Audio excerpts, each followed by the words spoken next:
Assalamu alaikum. Hello everyone. Welcome back to my another video.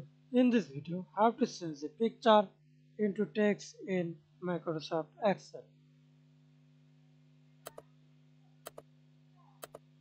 Go to the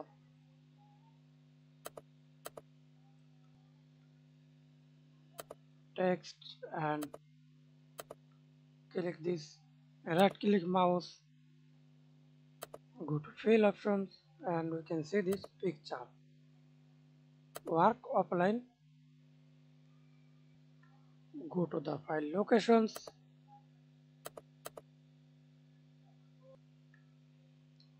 Click your image folder. Then select your image or picture. I select this image. Okay. Thanks for watching video. Please subscribe to my channel, like, comment,